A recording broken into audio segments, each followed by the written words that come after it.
Most people end their night by turning off the lights and going to sleep. I spend mine digging through things that were never meant to be found. Cold cases, unsolved disappearances, strange events with no explanations, files that were buried, evidence that doesn't quite fit. Everything I've uncovered is right here. Let's take a look at what I've been researching.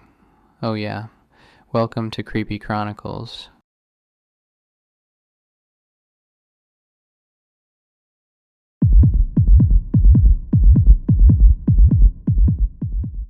It was a cold, gray February day in 1957 when a young man wandering through the woods of Philadelphia's Fox Chase neighborhood stumbled upon something that would haunt investigators for decades to come. At first glance, it looked like an ordinary discarded cardboard box, the kind used to ship bassinets, but when the man opened it, he found a small, lifeless boy wrapped in a thin plaid blanket. The child looked heartbreakingly delicate, between 3 and 7 years old.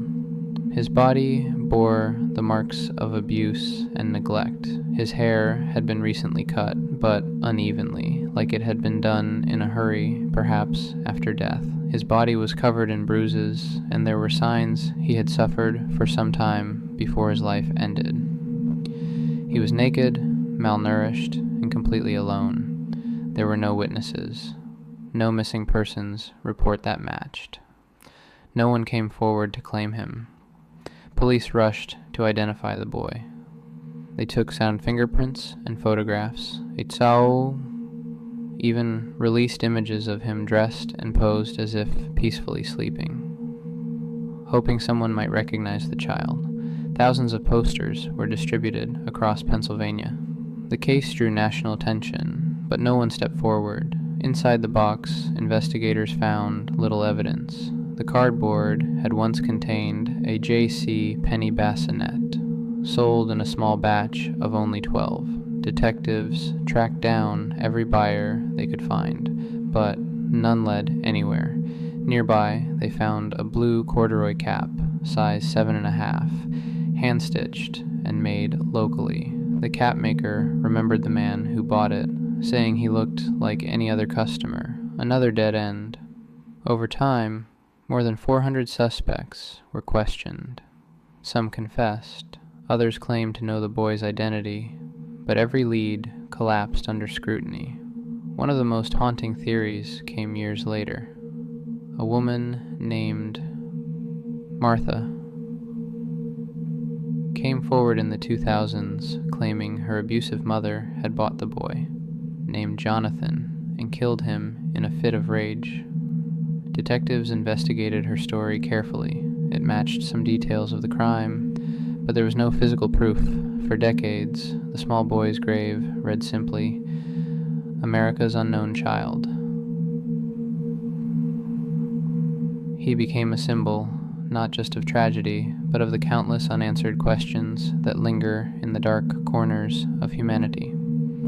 Then, in 2022, over 60 years later, DNA technology finally gave him back his name. Joseph Augustus Zarelli. He had been born in 1953, a bright little boy with an unimaginably short life. His mother and father were both identified, but had long since passed away. Even now, though, the true story of how Joseph died remains a mystery. Police believe his family knows more than they've said, but no one has ever been charged. In the end, what remains is the image that began it all. A small boy in a box found in the cold woods of Philadelphia, his life taken too soon, and the echoing question that still haunts the nation. Who could do this to a child?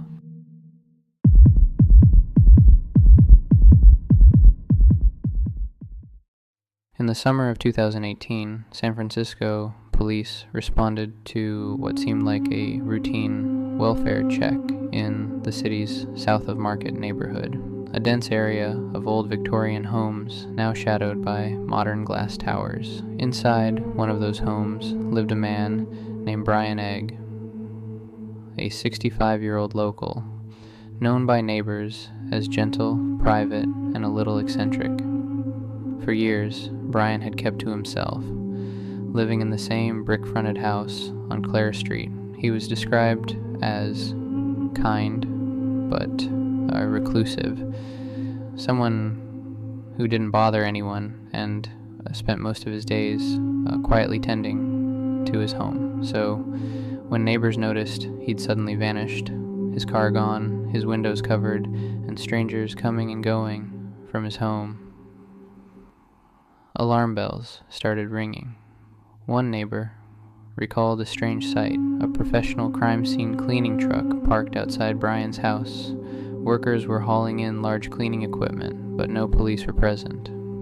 It didn't make sense, the neighbor said. Why would a cleaning crew be there before an investigation? When police finally entered the home, the air inside was heavy and humid, and the smell was overwhelming. What they found would shock even the most seasoned detectives. Inside a large fish tank, covered with a black tarp in Brian's living room, was a torso, submerged in a thick, foul liquid. The remains were badly decomposed. The head, hands, and lower legs were missing. Forensic investigators later confirmed the body was Brian Egg. The discovery raised immediate questions. Who would do something so gruesome, and why? Detectives traced back the cleaning crew to two men, Lance Silva, 39, and Robert McCaffrey, 52. Both drifters who had recently been seen entering Brian's home. Witnesses said they had introduced themselves as house sitters. They'd even used Brian's credit cards after he disappeared. When police detained the two men, they found cleaning supplies, bleach, and cash withdrawals linked to Brian's accounts. But despite the suspicious circumstances, prosecutors claimed there wasn't enough direct evidence tying either man to Brian's death. The body was too decomposed, the cause of death undetermined. Within weeks, both suspects were released. No one has ever been charged. Forensics teams searched the home for DNA, fingerprints, anything that could explain the horrific scene. But the head was never recovered. Without it, a clear cause of death could not be determined. The case remains one of San Francisco's most disturbing modern mysteries. A murder hidden behind closed doors in the heart of one of the city's busiest neighborhoods. What really happened inside 228 Clara Street? Was Brian killed for money? Was it something darker? A ritual, a revenge, or simply a random act of cruelty? Years later, the home has been sold, repainted, and reoccupied. But for those who remember that summer, the thought lingers. Somewhere out there, Brian Egg's killer is still free.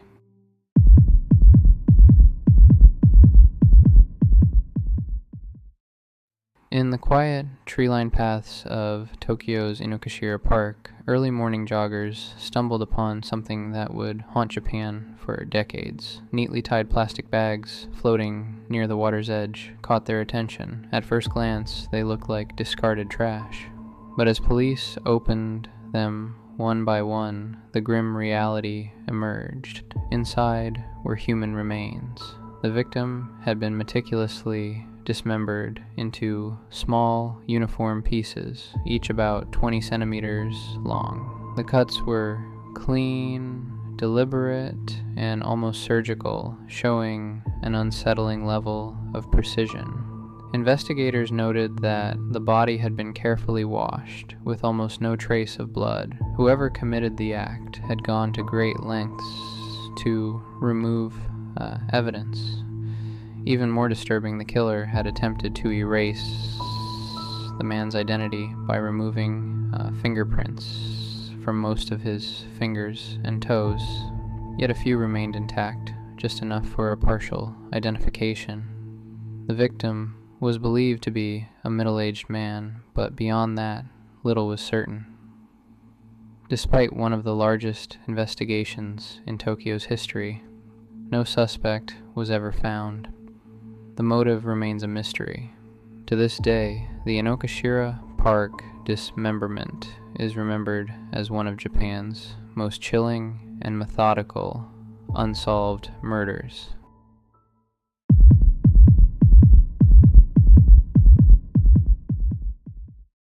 Just off the coast of Venice lies a small island that locals refuse to visit, an island shrouded in death, madness, and silence. Its name is Poveglia, and it has earned a reputation as one of the most haunted and cursed places in the world. At first glance, Poveglia looks like a forgotten paradise. Ivy-covered ruins, the faint outline of an old bell tower, and the shimmer of Venetian waters surrounding it. But beneath its soil lies a far darker history.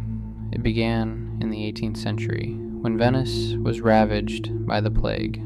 Thousands of men, women, and children, showing even the slightest symptoms, were dragged to Poveglia, forcibly isolated and left to die. The island became a floating graveyard. The bodies were burned in massive pyres, the air thick with ash and decay. It's said that more than 100,000 people perished there, their remains mixed into the very dirt that still covers the island. Centuries later, in the early 1900s, Poveglia's story took an even more sinister turn. The island's abandoned structures were converted into a mental asylum. Patients whispered of shadowy figures roaming the halls at night, of screams echoing from the old plague pits. Some claimed to see faces in the walls, the souls of the dead, watching. According to local legend, one of the doctors at the asylum performed cruel and unethical experiments on his patients, lobotomizing them without anesthesia. He believed the island's ghosts were real, and that he could cure the madness they caused by opening his patients' minds. But in the end, the doctor himself reportedly went mad. The story goes that he climbed the bell tower one night and threw himself from it, though some say unseen hands pushed him. His screams echoed through the fog before his body hit the ground, and the next morning, nurses swore they heard the bell ring, even though it had been removed years earlier. The asylum eventually shut down, and the island was abandoned. To this day, Italian authorities forbid public access. Fishermen steer their boats far from its shores, claiming that their nets sometimes pull up bones. Tourists who have managed to sneak onto the island describe an overwhelming sense of dread, the feeling of being watched by something unseen, something ancient. Poveglia remains a place where time stands still, where history refuses to rest. Whether it's cursed by the dead, haunted by madness, or simply a reminder of human cruelty, the island's silence speaks louder than any scream. If you made it this far, you're one of us now. The curious, the haunted, the ones who need to know. Make sure you comment, and subscribe before the next mystery finds you.